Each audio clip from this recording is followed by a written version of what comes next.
In this episode, Harmoneer reads Pride and Prejudice by Jane Austen, with illustrations by Hugh Thomson. Chapter 29.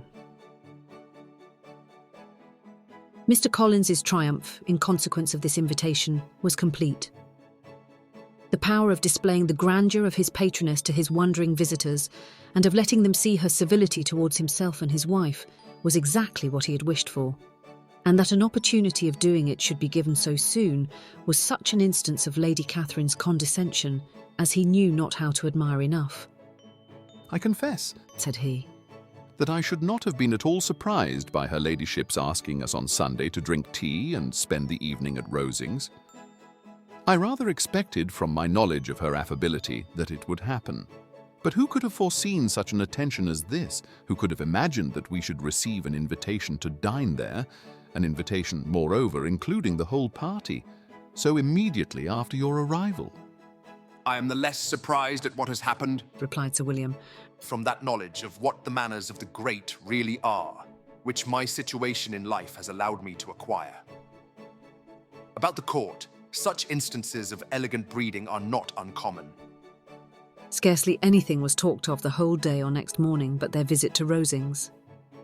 Mr. Collins was carefully instructing them in what they were to expect, that the sight of such rooms, so many servants and so splendid a dinner might not wholly overpower them. When the ladies were separating for the toilette, he said to Elizabeth, "Do not make yourself uneasy, my dear cousin, about your apparel. Lady Catherine is far from requiring that elegance of dress in us which becomes herself and daughter. I would advise you merely to put on whatever of your clothes is superior to the rest. There is no occasion for anything more. Lady Catherine will not think the worse of you for being simply dressed. She likes to have the distinction of rank preserved." While they were dressing, he came 2 or 3 times to their different doors, to recommend their being quick, as Lady Catherine very much objected to be kept waiting for her dinner. Such formidable accounts of her ladyship and her manner of living quite frightened Maria Lucas, who had been little used to company, and she looked forward to her introduction at Rosings with as much apprehension as her father had done to his presentation at St. James's. As the weather was fine, they had a pleasant walk of about half a mile across the park. Every park has its beauty and its prospects, and Elizabeth saw much to be pleased with, though she could not be in such raptures as Mr. Collins expected the scene to inspire, and was but slightly affected by his enumeration of the windows in front of the house, and his relation of what the glazing altogether had originally cost Sir Louis de Bourgh. When they ascended the steps to the hall, Maria's alarm was every moment increasing, and even Sir William did not look perfectly calm. Elizabeth's courage did not fail her. She had heard nothing of Lady Catherine that spoke her awful from any extraordinary talents or miraculous virtue, and the mere stateliness of money and rank she thought she could witness without trepidation.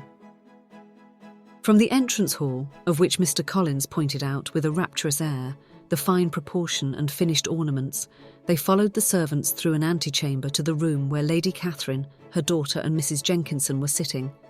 Her ladyship, with great condescension, arose to receive them, and as Mrs. Collins had settled it with her husband that the office of introduction should be hers, it was performed in a proper manner, without any of those apologies and thanks which he would have thought necessary. In spite of having been at St. James's, Sir William was so completely awed by the grandeur surrounding him that he had but just courage enough to make a very low bow and take his seat without saying a word. And his daughter, frightened almost out of her senses, sat on the edge of her chair, not knowing which way to look. Elizabeth found herself quite equal to the scene and could observe the 3 ladies before her composedly. Lady Catherine was a tall, large woman with strongly marked features, which might once have been handsome. Her air was not conciliating, nor was her manner of receiving them such as to make her visitors forget their inferior rank.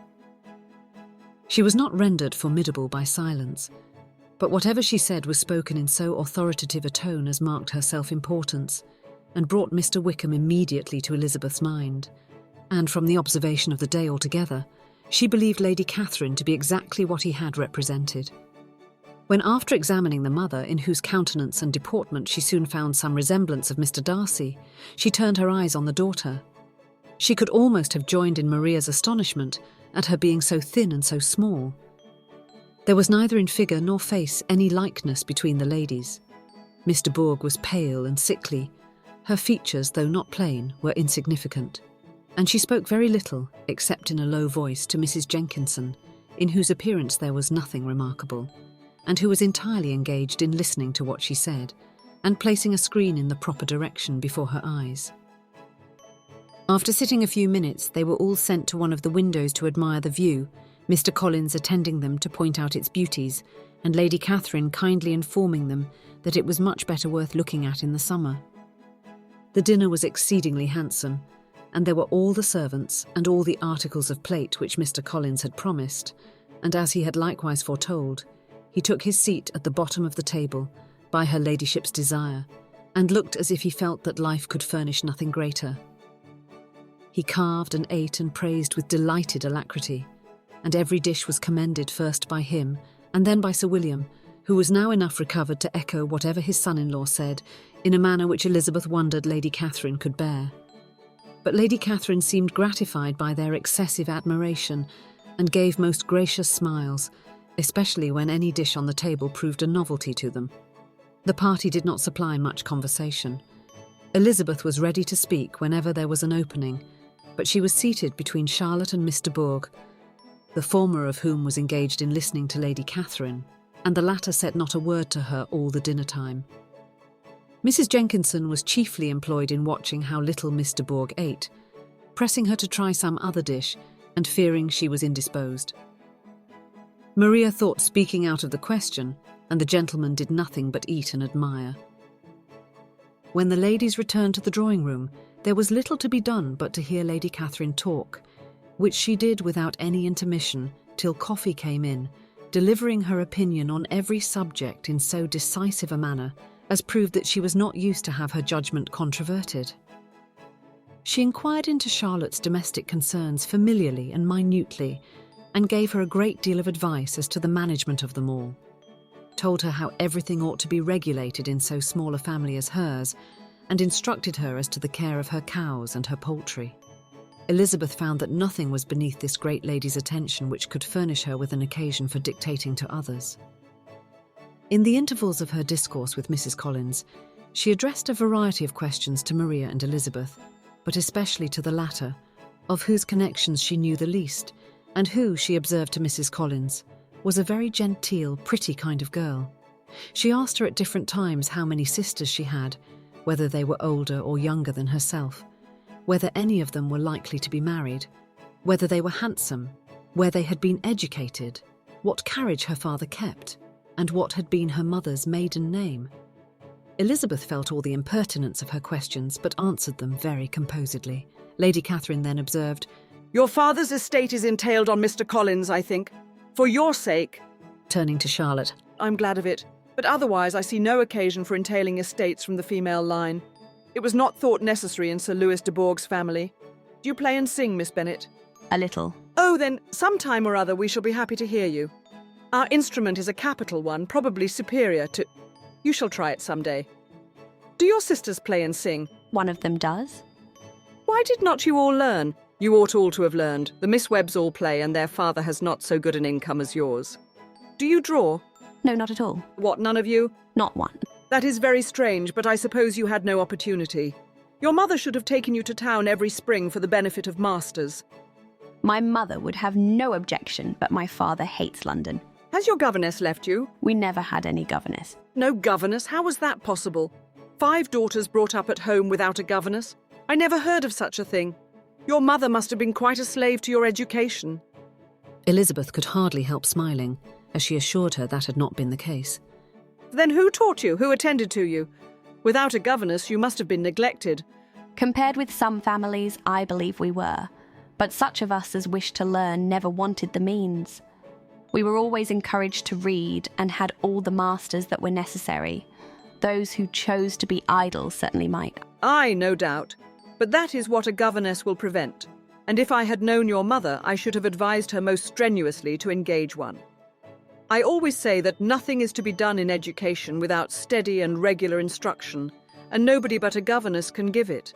It is wonderful how many families I have been the means of supplying in that way. I'm always glad to get a young person well placed out, 4 nieces of Mrs. Jenkinson are most delightfully situated through my means, and it was but the other day that I recommended another young person, who was merely accidentally mentioned to me, and the family are quite delighted with her. Mrs. Collins, did I tell you of Lady Metcalfe's calling yesterday to thank me? She finds Miss Pope a treasure. Lady Catherine, said she, you have given me a treasure. Are any of your younger sisters out, Miss Bennet? Yes, ma'am, all. All? What, all 5 out at once? Very odd, and you only the second. The younger one's out before the elder are married. Your younger sisters must be very young. Yes, my youngest is not 16, perhaps she is full young to be much in company. But really, ma'am, I think it would be very hard upon younger sisters that they should not have their share of society and amusement, because the elder may not have the means or inclination to marry early. The last-born has as good a right to the pleasures of youth as the first, and to be kept back on such a motive, I think it would not be very likely to promote sisterly affection or delicacy of mind. Upon my word, you give your opinion very decidedly for so young a person. Pray, what is your age? With 3 younger sisters grown up, replied Elizabeth, smiling. Your ladyship can hardly expect me to own it. Lady Catherine seemed quite astonished at not receiving a direct answer, and Elizabeth suspected herself to be the first creature who had ever dared to trifle with so much dignified impertinence. You cannot be more than 20, I'm sure, therefore you need not conceal your age. I am not 21. When the gentlemen had joined them and tea was over, the card tables were placed. Lady Catherine, Sir William, and Mr. and Mrs. Collins sat down to quadrille. And as Miss de Bourgh chose to play at casino, the 2 girls had the honour of assisting Mrs. Jenkinson to make up her party. Their table was superlatively stupid. Scarcely a syllable was uttered that did not relate to the game, except when Mrs. Jenkinson expressed her fears of Miss de Bourgh's being too hot or too cold, or having too much or too little light. A great deal more passed at the other table. Lady Catherine was, generally speaking, stating the mistakes of the 3 others, or relating some anecdote of herself. Mr. Collins was employed in agreeing to everything her ladyship said, thanking her for every fish he won, and apologising if he thought he won too many. Sir William did not say much. He was storing his memory with anecdotes and noble names. When Lady Catherine and her daughter had played as long as they chose, the tables were broken up, the carriage was offered to Mrs. Collins, gratefully accepted, and immediately ordered. The party then gathered round the fire to hear Lady Catherine determine what weather they were to have on the morrow. From these instructions, they were summoned by the arrival of the coach, and with many speeches of thankfulness on Mr. Collins' side and as many bows on Sir William's, they departed. As soon as they had driven from the door, Elizabeth was called on by her cousin to give her opinion of all that she had seen at Rosings, which, for Charlotte's sake, she made more favourable than it really was. But her commendation, though costing her some trouble, could by no means satisfy Mr. Collins, and he was very soon obliged to take her ladyship's praise into his own hands.